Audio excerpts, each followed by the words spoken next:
بلوچستان کے لاپتہ افراد کی حقیقت کچھ اور ہے۔ نگراں وزیر اعظم نے انتہائی خوفناک انکشافات کیے ہیں۔ ان کا یہ کہنا تھا کہ یہ تمام تر دہشت گرد ہیں، 90 انہوں نے قتل کیے ہوئے ہیں، 90,000 سے زائد قتل ہو چکے ہیں۔ انوار اللہ کاکڑ کا کہنا تھا کہ پاکستان میں دہشت گردی میں را کی فنڈنگ شامل ہوتی ہے، اگر ہمت ہے تو ISI کے پیسوں سے ہندوستان میں لڑ کر دکھائیں۔ وزیر اعظم انوار اللہ کاکڑ آج ہمیں شدید غصے میں دکھائی دیے۔ اب سے کچھ دیر پہلے ایک دھواں دار خطاب کیا ہے جس میں ان کا یہ کہنا تھا کہ یہ انڈیا سے پیسے لیتے ہیں، را کے ایجنٹ ہیں، بڑے سنگین الزامات لگائے ہیں۔ ان کا یہ کہنا تھا کہ ان جیسے لوگوں کے ساتھ کیسے مذاکرات کیے جا سکتے ہیں، ان کو ورگلایا جا رہا ہے۔ وزیر اعظم انوار اللہ کاکڑ نے انتہائی سنگین الزامات لگائے۔ ان کا یہ کہنا تھا کہ یہ لوگ را کے ایجنٹ ہیں، یہ پاکستان کو نقصان پہنچانا چاہتے ہیں۔ دوسری جانب آپ کو بتاتے چلیں، مہارنگ بلوچ اپنا دھرنا مسلسل پریس کلب میں دے کے بیٹھی ہوئی ہیں۔ مختلف وفد ان کے پاس آتے ہیں ملاقات کے لیے، لیکن ان کا رویہ وہ بالکل سمجھ سے باہر ہے۔ جن لوگوں نے مذاکرات کرنے ہوتے ہیں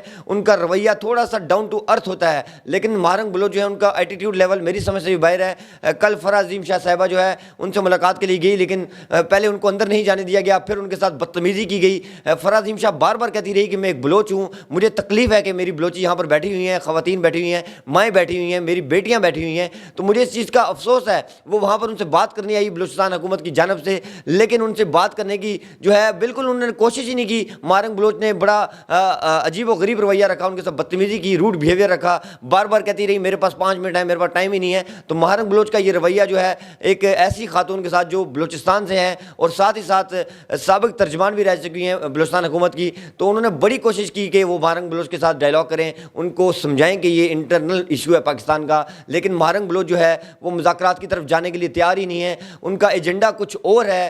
کیا ان کا ایجنڈا کچھ اور ہے؟ اگر انہوں نے مذاکرات کرنے ہیں تو ابھی تک مذاکرات کیوں نہیں ہو رہے؟ یہ انٹرنل ایشو ہے پاکستان کا، فرح عظیم شاہ نے یہ کہا۔ تو فرح عظیم شاہ کا یہ کہنا تھا کہ یہ انٹرنل ایشو ہے، تو مذاکرات کے لیے ان کو تسلی کے ساتھ بیٹھنا ہوگا، لیکن مہارنگ بلوچ وہاں پر ہوتی ہی نہیں ہے۔ جب کوئی ان سے ملاقات کے لیے جاتا ہے تو وہ کبھی کدھر ہوتی ہیں، کبھی کدھر ہوتی ہیں، پیچھے سے پھر آ جاتی ہیں، اور ساتھ ہی ساتھ وہ 9 بجے چلی جاتی ہیں۔